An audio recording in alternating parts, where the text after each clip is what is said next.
നമുക്ക് ഇന്റർനാഷണൽ ഡെസ്കിൽ നിന്നും അമൽ ചേരുന്നുണ്ട്. അമൽ, നമ്മൾ പറഞ്ഞു വെച്ചത് ഇറാൻ എങ്ങനെ മുന്നോട്ട് പോകും? പരമോന്നത നേതാവ് നഷ്ടപ്പെട്ടിരിക്കുന്നു. വിമത നേതാവ് ചിലപ്പോൾ ഭരണത്തിൽ വന്നേക്കാം. അമേരിക്കയുടെ പിന്തുണ കൂടി അതിനുണ്ട്.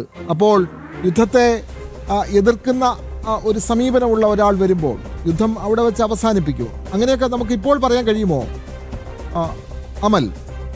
വിനോദ രാഖി, ഇപ്പോൾ ഏറ്റവും അതീവ സങ്കീർണമായൊരു ഘട്ടത്തിലൂടെയാണ് ഇറാൻ കടന്നു പോകുന്നത്. ഈ ആയത്തുള്ള അലി ഖമേനി കൊല്ലപ്പെട്ടതോടെ ഇനി അടുത്ത പരമോന്നത നേതാവ് ആരായിരിക്കും എന്നൊരു ചോദ്യം നിലനിൽക്കുന്നുണ്ട്.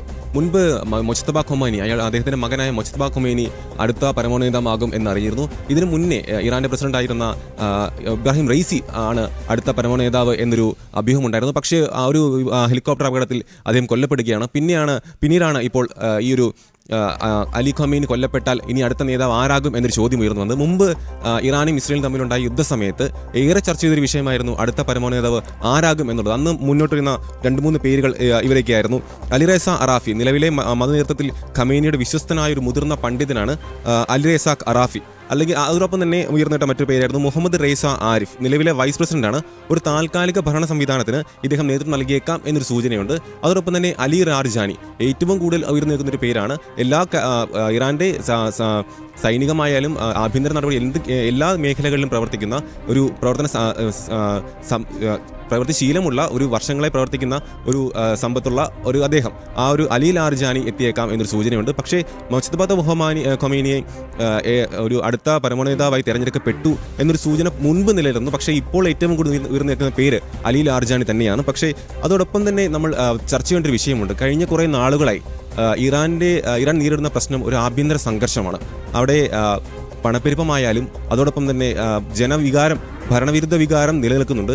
അതൊരു വലിയൊരു വിഷയം തന്നെയായിരുന്നു ഇത്രയും നാളും ഇറാനിലുണ്ടായിരുന്നത്. ഈ ഒരു ആയത്തുള്ള അലി ഖമേനിക്കെതിരെ ഒരു ശക്തമായ ജനവികാരം അവിടെ നിലനിൽക്കുന്നുണ്ടായിരുന്നു. ഇപ്പോൾ ഈ ഖമേനി കൊല്ലപ്പെട്ടു എന്നൊരു വാർത്ത വന്നതിന് പിന്നാലെ ഇറാനിൽ ശക്തമായൊരു ആഘോഷം, ജനം തെരുവിലിറങ്ങുന്നു, പടക്കം പൊട്ടിക്കുന്നു, അങ്ങനെ വലിയ രീതിയിൽ ആഘോഷം ഇപ്പോൾ നിലനിൽക്കുന്നുണ്ട്. അതിൻ്റെ ദൃശ്യങ്ങളെല്ലാം നമ്മൾ വ്യക്തമാണ്, ദൃശ്യങ്ങൾ കാണുന്നുമുണ്ട്. അതോടൊപ്പം തന്നെ ഒരു ദീർഘകാലമായ ഒരു സാമ്പത്തിക പ്രശ്നം നിലനിൽക്കുന്നുണ്ട് ഇറാനിൽ. അതോടൊപ്പം തന്നെ ഭരണകൂടത്തെ അട്ടിമറിക്കാൻ ജനകീയ മുന്നേറ്റം ഉണ്ടായേക്കും എന്നൊരു സൂചന ഉണ്ടായിരുന്നു. അതിൽ ഏറ്റവും കൂടുതൽ എടുത്തു വരേണ്ട പേര് റസാ പഹ്ലവിയുടേതാണ്. മുൻപുണ്ടായിരുന്ന ഷാ ഭരണകൂടം വീണ്ടും തിരിച്ചു വന്നേക്കാം എന്നൊരു സൂചന ഇറാനിൽ നിലനിൽക്കുന്നു. റസാ പഹ്ലവിയുടെ അന്ന് ഇസ്ലാമിക് വിപ്ലവത്തിലൂടെയാണ് അദ്ദേഹത്തെ അട്ടിമറിച്ചുകൊണ്ടാണ് ആയത്തുള്ള അലി ഖമേനിക്ക് മുൻപേ ഉണ്ടായിരുന്ന റൂഹുള്ള അലി ഖമേനി ഇറാന്റെ പരമോന്നത നേതാവാകുന്നത്. അപ്പോൾ ഈ ഒരു ഘട്ടത്തിൽ അമേരിക്കയുടെ പിൻബലത്തോടു കൂടി ഇസ്രായേലും അമേരിക്കയും നടത്തിയ സൈനിക നീക്കത്തോടെ ആയത്തുള്ള അലി ഖമേനി കൊല്ലപ്പെട്ടതോടെ ഇനി അടുത്ത ഒരു ഇറാന്റെ നേതാവ് റസാ പഹ്ലവി ആയേക്കാം എന്നൊരു സൂചന നിലനിൽക്കുന്നുണ്ട്. അതിന് അമേരിക്ക എല്ലാവിധ പിന്തുണയും നൽകും എന്നൊരു സൂചനയും നിലനിൽക്കുന്നുണ്ട്. അതോടൊപ്പം തന്നെ പരസ്യമായി റസാ പഹ്ലവി പറയുന്നുമുണ്ട് അമേരിക്കയുടെ പിന്തുണ നേരിടണം, അദ്ദേഹം ഇപ്പോൾ ഉള്ളത് അമേരിക്കയിലാണ് എന്നുള്ളത് ഏറ്റവും പ്രധാനപ്പെട്ട ഒരു കാര്യമാണ്. ഈ ഒരു യുദ്ധ സാഹചര്യം ഇനിയും നിലനിൽക്കും എന്ന് തന്നെയാണ് അറിയാൻ കഴിയുന്നത്. ഇസ്രയേലിന് മേൽ തിരിച്ചു നൽകുമെന്ന് ഇറാൻ പ്രഖ്യാപിച്ചിട്ടുമുണ്ട്, അതിനുള്ള നടപടി സ്വീകരിച്ചിട്ടുണ്ട് എന്നാണ് അറിയാൻ കഴിയുന്നത്. ഇതോടൊപ്പം തന്നെ അടുത്ത ഒരു നടപടി എന്താകും എന്ന് തന്നെയാണ് ലോകം നോക്കുന്നത്. അതെ, എന്തായാലും പഹ്ലവിയുടെ ഒരു തിരിച്ചുവരവിനെ ആയിരിക്കുമല്ലോ അമൽ, പ്രത്യേകിച്ച് അമേരിക്ക ആഗ്രഹിക്കുന്നത് തന്നെയായിരിക്കും. പഹ്ലവിയിലൂടെ ഒരു പുതിയ പകൽ ഇറാനിൽ ഉണ്ടാകുമോ എന്നാണ് ഇനി കണ്ടറിയേണ്ടത്. അങ്ങനെ പഹ്ലവി വരികയാണെങ്കിൽ അദ്ദേഹം ഇറാനിൽ പോലും ഇല്ല, അങ്ങോട്ടേക്ക് പറന്നിറങ്ങണം. അവിടുത്തെ ജനത എത്രമാത്രം അദ്ദേഹത്തെ പിന്തുണയ്ക്കും, അവിടുത്തെ ഒരു രാജ്യത്തെ ജനങ്ങളുടെ പിന്തുണയോടുകൂടി, അല്ലെങ്കിൽ അമേരിക്ക ആഗ്രഹിക്കുന്ന തരത്തിൽ നയം രൂപീകരിച്ചുകൊണ്ട് വളരെ പെട്ടെന്ന് ഇറാനെ നയിക്കാനുള്ള ഒരു സാഹചര്യം പഹ്ലവിക്ക് ലഭിക്കുമെന്ന് ഈ സാഹചര്യത്തിൽ നിന്ന് നമുക്ക് കരുതാൻ കഴിയുമോ അമൽ?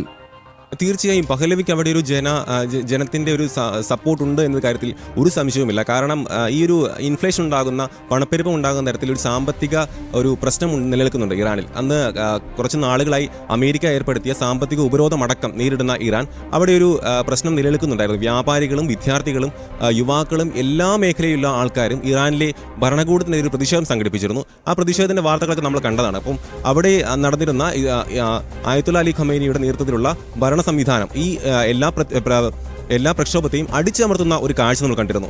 ആ ഒരു പ്രതിഷേധത്തിനെതിരെ അവിടെ തെരുവിലിറങ്ങിയ ജനം ആർത്തു വിളിച്ചതെല്ലാം റസാ പഹ്ലവിയുടെ പേര് ഉപയോഗിച്ചായിരുന്നു. അതോടൊപ്പം തന്നെ റസാ പഹ്ലവിക്ക് എല്ലാവിധ സപ്പോർട്ടും നൽകിക്കൊണ്ട് അമേരിക്ക രംഗത്തെത്തോടുകൂടി റസാ പഹ്ലവി അവിടെ അമേരിക്കയിൽ ഇരുന്നുകൊണ്ട് അമേരിക്കയിൽ ഇരുന്നുകൊണ്ട് ഒരു സമൂഹ മാധ്യമത്തിലടക്കം നൽകിയ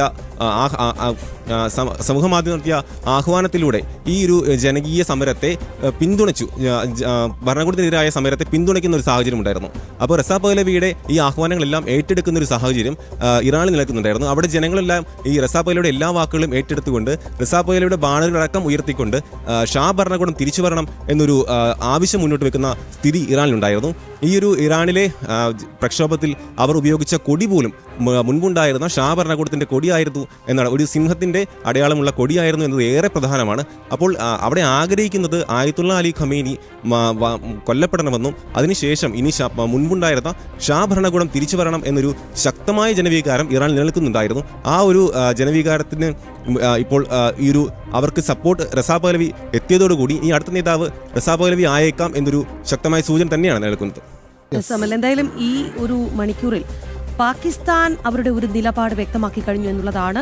UAE-ക്കൊപ്പമാണ് എന്നുള്ളതാണ്. UAE-ക്ക് ഐക്യദാർഢ്യം പ്രഖ്യാപിച്ച് ഷഹബാസ് ഷെരീഫ് രംഗത്തെത്തിയിട്ടുണ്ട്. ഒരു ട്വീറ്റ് വന്നിട്ടുണ്ട്. അതിങ്ങനെയാണ്: spoke with my dear brother his highness Sheikh Mohamed bin Zayed Al Nahyan to convey Pakistan's strong condemnation of the dangerous regional escalation following the Israeli attack on Iran and the regrettable strikes against the UAE and other Gulf countries. I express my deep sorrow എന്നുള്ളതാണ് ഷഹബാസ് ഷെരീഫ് വ്യക്തമാക്കുന്ന നിലപാട്. നമുക്കറിയാം ഈ ഘട്ടത്തിൽ പാകിസ്ഥാൻ സ്വീകരിക്കുന്ന നിലപാട് എന്താണ് എന്നുള്ളതിൽ വലിയ ഒരു അതിനൊരു പ്രസക്തി ഉണ്ട് എന്നുള്ളത് തീർച്ചയായിട്ടും ഉണ്ട്.